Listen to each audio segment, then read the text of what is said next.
नमस्कार मित्रों, मैं सुनील बुटानी। आज हम प्रैक्टिकल ट्रांसलेशन एक्सरसाइज क्रमांक 28 जो कि 9 अगस्त 2020 को रुद्राक्ष ब्लॉग पर पोस्ट की गई थी, उस एक्सरसाइज का आज हम हिंदी अनुवाद करेंगे। ये मैं एक नई पहल शुरू कर रहा हूँ कि जो ट्रांसलेशन एक्सरसाइज रुद्राक्ष ब्लॉग पर दी जाएगी उसका अनुवाद रुद्राक्ष यूट्यूब चैनल के माध्यम से आपके समक्ष आता रहेगा। ये कदम इसलिए भी उठाया गया है कि मैं पहले इसका अनुवाद वहाँ पर डाल दिया करता था लेकिन समझा नहीं पाता था।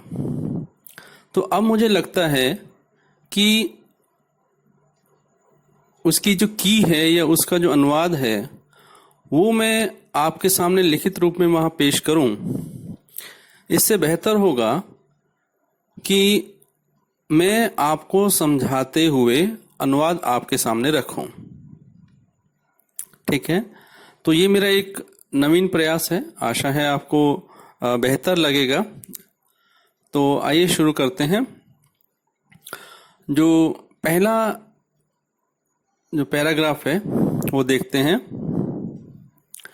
It has come to notice of ministry of railways that one organisation by name of Western Infotech having website address www.aveston.in has given an advertisement in a prominent newspaper on 8 August 2020 calling for applications against a total number of 5,285 number of posts in 8 categories on outsourcing basis on Indian Railways on 11 years contract, full stop.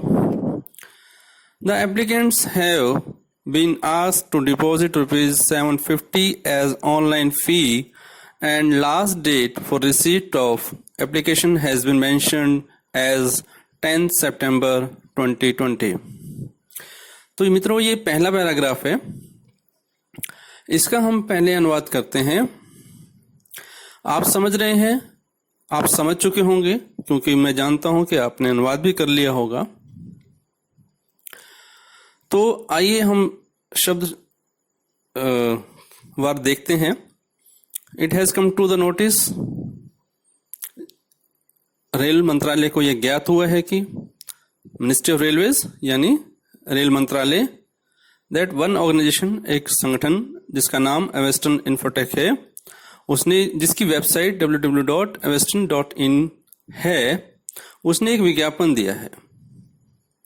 ठीक है, जिसमें कि जो है 5,285 पदों के लिए जो है आवेदन आमंत्रित किए हैं। और ये जो विज्ञापन है 8 अगस्त 2020 को एक जो कहें प्रतिष्ठित समाचार पत्र में ये छपा है। और जो ये जो पदों की जो नियुक्ति है वो 11 साल के लिए जो है कॉन्ट्रैक्ट आधार पर यानी संविदा आधार पर जो है वो भारतीय रेलवे द्वारा आउटसोर्सिंग आधार पर किया जा रहा है, ऐसा जो है उसमें बताया गया है। और इसमें जो आवेदक हैं उनको 750 रुपये ऑनलाइन शुल्क के रूप में जमा करने के लिए कहा गया है। और इस विज्ञापन में जो अंतिम तारीख बताई गई है आवेदन प्राप्ति की वो 10 सितंबर 2020 बताई गई है। तो बेसिकली इस पैराग्राफ में यह बताया गया है। और आइए अब इसको औपचारिक रूप से इसका अनुवाद देखते हैं। इस पैराग्राफ का ध्यान से सुनिएगा, आपने किया है आप उससे मिलान कर लीजिएगा। और जो जिन्होंने पहले अनुवाद नहीं किया है वे इस एक्सरसाइज को रुद्राक्ष ब्लॉग से कॉपी करके या वहां से ट्रांसलेशन करके और इस YouTube चैनल में जो अनुवाद हो रहा है उससे मिलान करते हुए आप ये एक्सरसाइज कर सकते हैं। तो पहले पैराग्राफ का अनुवाद क्या होगा? रेल मंत्रालय को यह ज्ञात हुआ है कि वेस्टर्न इन्फोटेक ये विद इन इन्वर्टेड कॉमा है क्योंकि ये फर्म का नाम है, नामक एक संगठन जिसकी वेबसाइट का पता www.aveston.in है। तो जो वेबसाइट का नाम है वो बिल्कुल वैसे का वैसे रहेगा जैसा अंग्रेजी में होता है, उसमें कोई बदलाव नहीं होगा। जिसकी वेबसाइट का पता www.aveston.in है, ने 8 अगस्त 2020 को एक प्रतिष्ठित समाचार पत्र में एक विज्ञापन दिया है, फुल स्टॉप। अब आपने देखा कि जो इंग्लिश में पैराग्राफ है बहुत बड़ा है, तो हमने क्या है यहाँ पर उसको टुकड़ों में हिंदी की प्रकृति के अनुसार उसका अनुवाद किया है। तो जो ये पहला जो हमारा सेंटेंस इसके अंदर है, रेल मंत्रालय को यह ज्ञात हुआ है कि एवेस्टन इन्फोटेक नामक एक संगठन जिसकी वेबसाइट का पता www.aveston.in है, ने 8 अगस्त 2020 को एक प्रतिष्ठित समाचार पत्र में एक विज्ञापन दिया है। इस विज्ञापन के माध्यम से भारतीय रेलवे में आउटसोर्सिंग आधार पर 11 वर्षों के अनुबंध पर 8 श्रेणियों में कुल 5,285 पदों के लिए आवेदन आमंत्रित किए गए हैं, फुल स्टॉप। दूसरा सेंटेंस हो गया।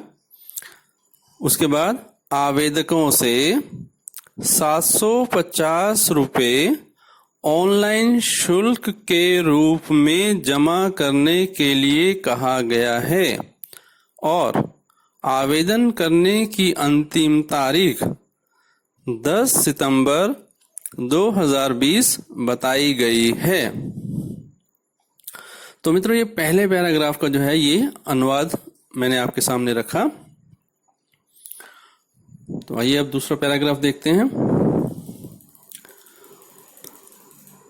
It may be informed to all that advertisement for any railway recruitment is always done by Indian Railways only।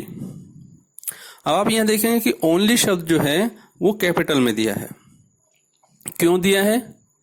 वो यहां पर जो जहां कहीं विशेष ध्यान आकर्षित करना होता है तो वहां पर उन शब्दों को बोल्ड कर दिया जाता है या विद इन्वर्टेड कॉमा ले लिया जाता है, या उसको अंग्रेजी है तो अंग्रेजी में वो कैपिटल में कर दिया जाता है। और यही अगर हमें विशेष जो दिखाना हो तो हिंदी में हम कर सकते हैं, उसको बोल्ड कर सकते हैं, डार्क कर सकते हैं। ठीक है। No private agency has been authorised to do the same, full stop. The said issuance of said advertisement in question is illegal। तो आइए इसको देखते हैं। It may be informed that कि यह सूचित किया जाता है किसे? To all, सभी को, कि advertisement for any railway recruitment की रेलवे की भर्ती के लिए कोई भी विज्ञापन जो है केवल भारतीय रेलवे द्वारा ही किया जाता है। Private agency has been no private agency has been authorized to do the same। किसी भी निजी एजेंसी, प्राइवेट के लिए हमने शब्द निजी इस्तेमाल किया, एजेंसी के लिए हमने एजेंसी रखा क्योंकि इसके लिए अभिकरण शब्द होता है, और लेकिन यहाँ पर एजेंसी शब्द रखना ज्यादा उपयुक्त होगा। तो no private agency has been authorised to do the same. किसी भी निजी एजेंसी को अगर प्राइवेट शब्द भी रखें तो कोई आपत्ति नहीं है क्योंकि प्रत्यय शब्द है। तो प्राइवेट एजेंसी को इस तरह का कार्य करने की अनुमति नहीं किसी को प्राधिकृत नहीं किया गया है। The said issuance of said advertisement in question. In question मतलब जिस पर सवाल है, जो विवादित है, उसकी हम बात कर रहे हैं, वो गैर कानूनी है। ठीक है। तो यहाँ शब्द इस्तेमाल हुआ एडवर्टाइजमेंट जिसके लिए विज्ञापन है, रेलवे रिक्रूटमेंट रेलवे भर्ती है, इंडियन रेलवेज भारतीय रेलवे, ओनली का मैंने जिक्र किया ही आपको।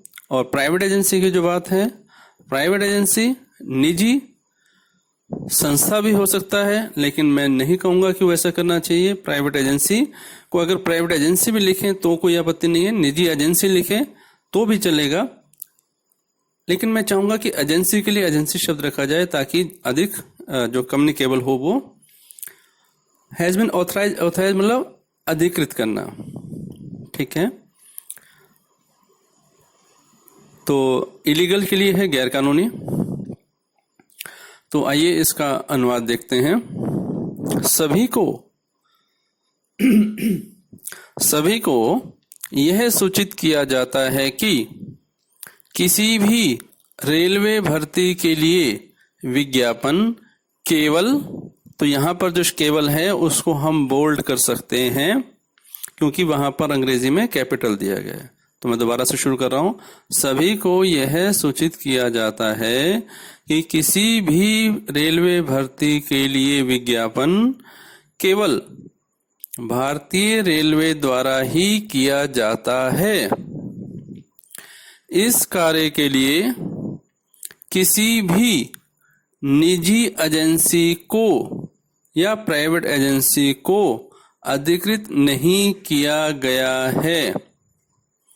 Full stop. उक्त जो सेड के लिए है, उक्त विवादास्पद विज्ञापन, विवादास्पद शब्द किसके लिए आया? इन क्वेश्चन के लिए। एडवर्टीजमेंट इन क्वेश्चन यानी जिसके ऊपर सवाल उठा है, यानी जो विवादास्पद है, तो इसका हो जाएगा उक्त विवादास्पद विज्ञापन जारी किया जाना गैर कानूनी है। इलीगल के लिए गैर कानूनी, तो गैर कानूनी है। तो आइए नेक्स्ट पैराग्राफ देखते हैं। In this connection, it is also clarified that the recruitment of various categories of Group C and erstwhile Group D posts on Indian Railways is presently catered to by 21 Railways Recruitment Boards within bracket RRBs bracket close and 16 railway recruitment cell within bracket RRC bracket close only and not by any other agency. Full stop. Vacancies on Indian Railways are filled up by giving wide publicity through centralized employment notifications within bracket CEN in small s. Full stop. तो मित्रों, ये जो paragraph है आइए इसको हम समझते हैं। इन दिस कनेक्शन यानी इस संबंध में, it is also clarified that, यह भी स्पष्ट किया जाता है, the recruitment of various categories of group C and erstwhile Group D post on Indian Railway is presently catered to by 21 Railways Recruitment Boards. तो यहाँ ग्रुप सी से मतलब क्या है? जैसा कि हम सब जानते हैं कि भारत सरकार में group A B C D के पद होते हैं। तो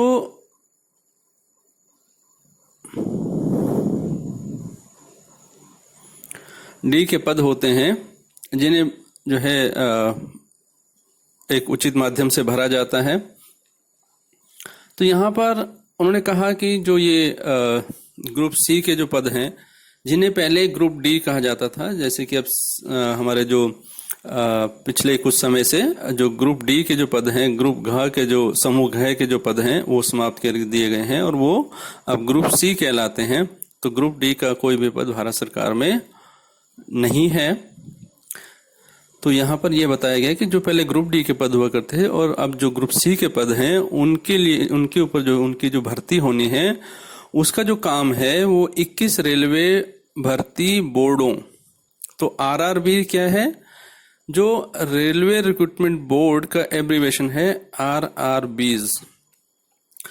तो ये क्यों किया जाता है? जब भी कोई शब्द पहली बार ऐसा आता है जैसे रेलवे रिक्रूटमेंट बोर्ड, तो अब अगर बार बार अगर शब्द वो आना है रेलवे रिक्रूटमेंट बोर्ड, तो उससे पूरा ना लिखते हुए इन शॉर्ट RRB लिखा जाता है। इसी तरीके से अनुवाद में भी इस चीज का ध्यान रखते हैं, जहां किसी चीज का फुल फॉर्म दिया गया है तो वहां पर हम पूरा लिखेंगे, और जहां एब्रीविएशन दिया गया है वहां एब्रीविएशन की तरह ही उसका अनुवाद करेंगे।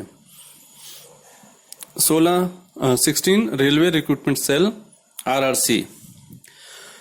रेलवे रिक्रूटमेंट, रेलवे भर्ती, सेल CEL सेल, प्रकोष्ठ। प्रकोष्ठ सेल होता है जो रिक्रूटमेंट भर्ती करने के लिए जो सेल है उसमें जो लोगों को की तैनाती उसमें की गई है। तो जैसे कि मैं पहले भी कई अपने वीडियो के माध्यम से बता चुका हूँ, ये पदनामों के उसमें बताया था शायद मैंने, और अन्य शब्दावली के बारे में प्रशासनिक शब्दावली के दौरान भी बताया था कि जो सेल है वो किसी भी कार्यालय में, किसी भी संस्था में सबसे छोटी इकाई होती है। सेल, प्रकोष्ठ, यूनिट, इकाई, उसके बाद फिर सेक्शन होता है, अनुभाग, फिर डिवीजन होता है, प्रभाग। तो इस तरीके से सेल से मतलब आप समझ जाइए कि प्रकोष्ठ, ठ लास्ट में ठ, only and not by any other agency, और किसी अन्य एजेंसी को ऐसा काम नहीं सौंपा गया है। Vacancies of Indian railways are filled up by giving wide publicity, यानी जब रेलवे में, भारतीय रेलवे में जब कोई भी भर्ती होती है तो उसके लिए जो है खूब प्रचार प्रसार किया जाता है। किससे? सेंट्रलाइज एम्प्लॉयमेंट नोटिफिकेशंस के माध्यम से, CEN उसका एब्रीविएशन है। सेंट्रलाइज मतलब केंद्रीकृत, एम्प्लॉयमेंट नोटिफिकेशन रोजगार अधिसूचनाएं, यानी जैसा कि रेलवे ने ये बताया अपने जो प्रेस रिलीज में कि जो एक विज्ञापन निकला है, जो एक एजेंसी ने निकाला है आउटसोर्सिंग बेस पे सब करने के लिए, उसने सिर्फ एक अखबार के अंदर इस तरह का विज्ञापन दिया है। और वो यहाँ बताना चाहते हैं कि जब भी रेलवे भर्ती करता है तो उसका अलग अलग माध्यमों से, अलग अलग समाचार पत्रों के माध्यम से उसका प्रचार प्रसार किया जाता है ताकि लोगों तक उसकी जानकारी पहुंच सके।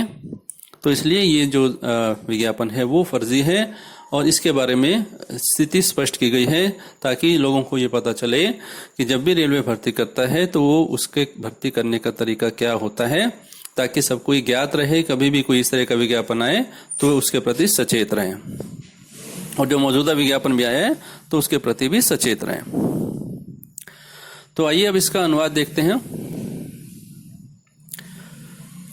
इस संबंध में यह भी स्पष्ट किया जाता है कि भारतीय रेलवे में समूह ग, जो ग है वो विद इन इन्वर्टेड कॉमा आएगा जैसे अंग्रेजी में है, और पहले समूह घ विद इन इन्वर्टेड कॉमा पदों की विभिन्न श्रेणियों की भर्ती का कार्य वर्तमान में 21 रेलवे भर्ती बोर्डों RRB विद इन ब्रैकेट आ जाएगा, और 16 रेलवे भर्ती प्रकोष्ठ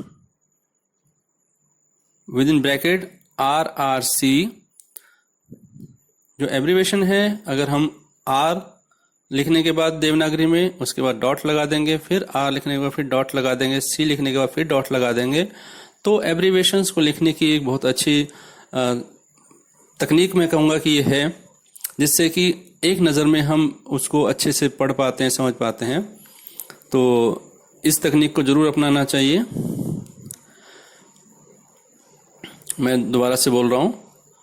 इस संबंध में यह स्पष्ट किया जाता है कि भारतीय रेलवे में समूह ग और पहले समूह घ के पदों की विभिन्न श्रेणियों की भर्ती का कार्य वर्तमान में 21 रेलवे भर्ती बोर्डों विद इन ब्रैकेट RRB और 16 रेलवे भर्ती प्रकोष्ठ RRC को सौंपा गया है, और किसी अन्य एजेंसी को यह कार्य नहीं सौंपा गया है। भारतीय रेलवे में रिक्त पद केंद्रीकृत रोजगार अधिसूचनाओं विद इन ब्रैकेट CEN के माध्यम से बड़े पैमाने पर प्रचार करते हुए भरे जाते हैं। यानी जो रिक्त पद हैं वो केंद्रीकृत रोजगार सूचना अधिसूचनाओं के माध्यम से बड़े पैमाने पर उसका प्रचार प्रसार किया जाता है, तब ये इन पदों पर भर्तियां की जाती हैं। ठीक है, तो आइए अब अगले पैराग्राफ की तरफ बढ़ते हैं। Online applications are called for from eligible candidates all over the country, full stop. CEN ये एब्रिवेशन है, कैपिटल में है, is published through employment news / रोजगार समाचार and an indicative notice is given in national daily and local newspapers, full stop. The CEN, which is abbreviation written in capital, is also displayed on the official website of RRBs / RRCs. जो RRB capital में है और S जो है क्योंकि बहुवचन है तो इसलिए S जो है स्मॉल में उसके साथ में है, ऐसे ही RRCs, full stop. The website address of all RRBs / RRCs is mentioned in the CEN। तो आइए इसको देखते हैं। ऑनलाइन एप्लीकेशंस, हम सभी जानते हैं कि आजकल जो वेबसाइट के माध्यम से ऑनलाइन आवेदन जो है आमंत्रित किए जाते हैं, ऑनलाइन एप्लीकेशंस, ऑनलाइन आवेदन आर कॉल्ड फॉर, आमंत्रित किए जाते हैं फ्रॉम, किन से, एलिजिबल कैंडिडेट्स, जो भी पात्र अभ्यर्थी होते हैं उनसे, ऑल ओवर द कंट्री, पूरे देश में, क्योंकि रेलवे का जो नेटवर्क है वो पूरे देश में है और केंद्र सरकार की संस्था है, तो इसलिए पूरे देश में जो है इसका से जो है इसके लिए आवेदन आमंत्रित किए जाते हैं। CEN मतलब केंद्रीकृत रोजगार अधिसूचना, तो जो इसका एब्रिवेशन है तो हम यहाँ पर CEN ही लिखेंगे। Is published through employment news / रोजगार समाचार।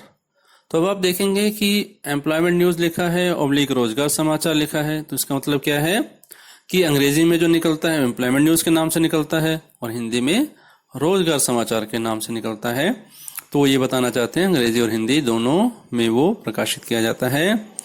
And an indicative notice is given in national daily and local newspapers.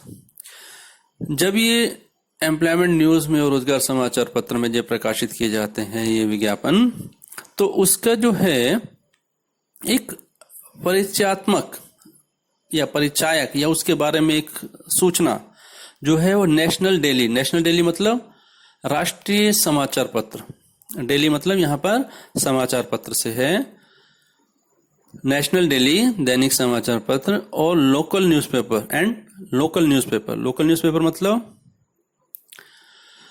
मान लीजिए कि तमिलनाडु में अगर ये छपा है तो वहाँ के जो लोकल समाचार पत्र हैं जो कि तमिल भाषा में हो सकते हैं, इसी तरीके से कर्नाटक में कन्नड़ भाषा में हो सकते हैं, तो इस तरीके से जो लोकल न्यूज़पेपर हैं वहाँ की भाषा में भी वो प्रकाशित किए जाते हैं।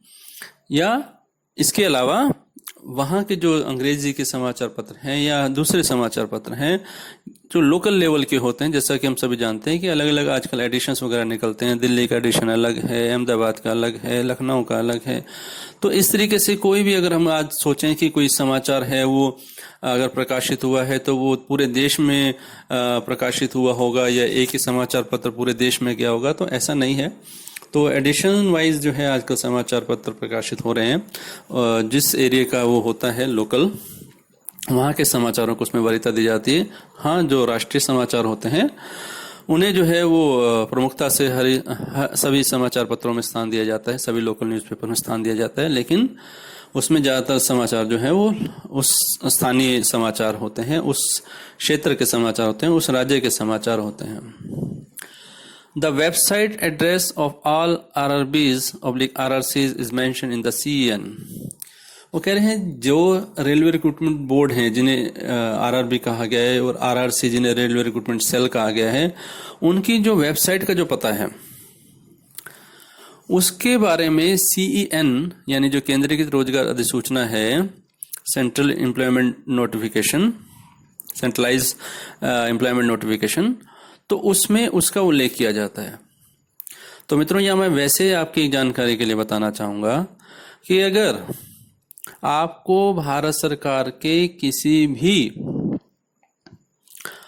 पद के लिए वैकेंसी दिखाई देती है किसी भी माध्यम से, किसी भी वेबसाइट के माध्यम से, तो उसके बारे में आप संबंधित जो अधिकृत वेबसाइट है, यानी जो उस कार्यालय की जो ऑथराइज वेबसाइट है, उस पर आप जाकर के देखें कि जो विज्ञापन दिया गया है वो वास्तव में सही है कि नहीं है, और उसकी जो विस्तृत सूचना है, विस्तृत जानकारी है, वो संबंधित वेबसाइट पर जाकर के ही हमें देखनी चाहिए। उसे कंफर्म कर लेना चाहिए हमें जो है कि वह वास्तव में सरकारी सूचना है, और अगर है तो वह उसमें वेबसाइट का पता दिया होता है, वहां जाकर के हम उसको कंफर्म कर सकते हैं। और अगर कोई फर्जी विज्ञापन है तो उसमें अगर कोई ऐसे वेबसाइट का पता दिया है तो हम एक बार ऑफिशियल वेबसाइट पर जाकर के देखें कि वो इस तरह का कोई विज्ञापन निकला है क्या। अगर होगा तो वह वेबसाइट पर अवश्य दिया गया होगा। तो आप इस चीज का अवश्य ध्यान रखें ताकि कभी भी जो ये फर्जीवाड़ा होता है, इस तरह के जो आजकल चल रहे हैं, इससे भी हम लोग बच सकते हैं। तो मित्रों, ये मैंने स्पष्ट किया अंग्रेजी में। अब हम इसका हिंदी अनुवाद देखते हैं। ऑनलाइन आवेदन देश भर के पात्र अभ्यर्थियों से मांगे जाते हैं। पात्र अभ्यर्थी कौन? Eligible candidates. एलिजिबल के लिए योग्य शब्द भी लिखते हैं, योग्य भी लिख सकते हैं, लेकिन योग्य यहाँ पात्रता की बात है कि कोई किसी पद के लिए पात्र है कि नहीं है, आवेदन करने के लिए पात्र है कि नहीं है। तो यहाँ पात्रता की बात आती है, तो यहाँ हम पात्र शब्द भी लिख सकते हैं, और अगर कोई योग्य शब्द भी लिखता है, योग्य अभ्यर्थियों से मांगे जाते हैं, तो भी हम कह सकते हैं कि ठीक है। लेकिन मैंने यहाँ पे शब्द इस्तेमाल किए एलिजिबल, पात्र, एलिजिबिलिटी, पात्रता। तो मैं वापस आ रहा हूं। ऑनलाइन आवेदन देश भर के पात्र अभ्यर्थियों से मांगे जाते हैं। CEN को एम्प्लॉयमेंट न्यूज / रोजगार समाचार पत्र के माध्यम से प्रकाशित किया जाता है, और परिचायक सूचना, जो ऊपर इंडिकेटिव नोटिस आया था ना, परिचायक सूचना मतलब उसका जो विज्ञापन दिया गया है, जो कि बहुत बड़ा विज्ञापन है, उसका एक संक्षिप्त परिचय देते हुए जो एक सूचना देना कि ये पद निकले हैं, इसके बारे में विस्तृत जानकारी जो है आप इस वेबसाइट पे जा करके आप देख सकते हैं। तो एक छोटा विज्ञापन, ठीक है। मैं ये सेंटेंस दोबारा दोहरा रहा हूं। CEN को एम्प्लॉयमेंट न्यूज / रोजगार समाचार के माध्यम से प्रकाशित किया जाता है, और परिचायक सूचना राष्ट्रीय दैनिक तथा स्थानीय समाचार पत्रों में दी जाती है। Full stop. CEN को RRB, RRC की आधिकारिक वेबसाइटों पर भी प्रदर्शित किया जाता है।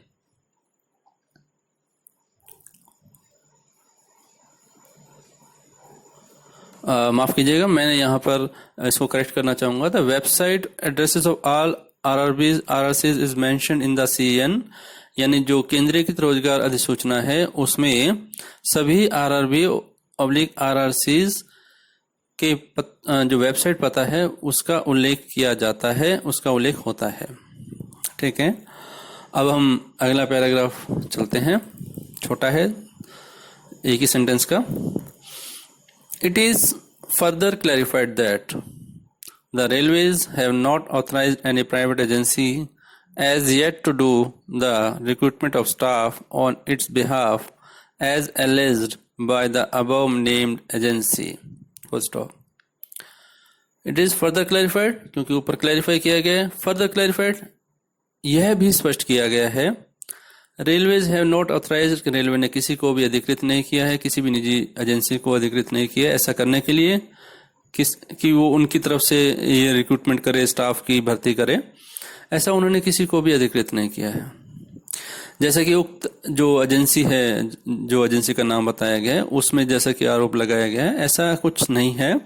तो इसके बारे में बताया गया है। तो आइए हम इसका अनुवाद देखते हैं। यह भी स्पष्ट किया जाता है कि रेलवे ने अपनी ओर से स्टाफ की भर्ती करने का कार्य करने के लिए किसी भी निजी एजेंसी को अधिकृत नहीं किया है, जैसा कि ऊपर दिए गए नाम वाली एजेंसी द्वारा कथित तौर पर बताया गया है। ठीक है, अगला पैराग्राफ, ये भी एक ही सेंटेंस का है, अंतिम। Railways has initiated its investigation and is going on to take strictest action as per law against the above agency of the persons involved in above matter. इसमें रेलवे ने यह भी कहा है कि वे क्या कुछ कार्रवाई कर रहे हैं, उसके बारे में उन्होंने थोड़ा सा बताया है। रेलवे हैज इंटीमेटेड, रेलवे ने बताया है कि इट्स इन्वेस्टिगेशन, उनकी जो जांच है वो चल रही है, और जो है सख्त से सख्त कार्रवाई जो है वो कानून के अनुसार की जाएगी, किनके, उस एजेंसी के खिलाफ या उन व्यक्तियों के खिलाफ जो भी इस मामले में संलिप्त पाए जाएंगे। तो आइए इसका अनुवाद करते हैं। रेलवे ने इसकी जांच शुरू कर दी है और इस मामले में शामिल, आइए हम इसको दोबारा देखते हैं। रेलवे ने सूचित किया है कि उसने इस मामले की जांच शुरू कर दी है और इस मामले में शामिल उक्त एजेंसी ऑब्लिक व्यक्तियों के विरुद्ध कानून के अनुसार कड़ी कार्रवाई करने के लिए जांच का काम शुरू कर दिया गया है।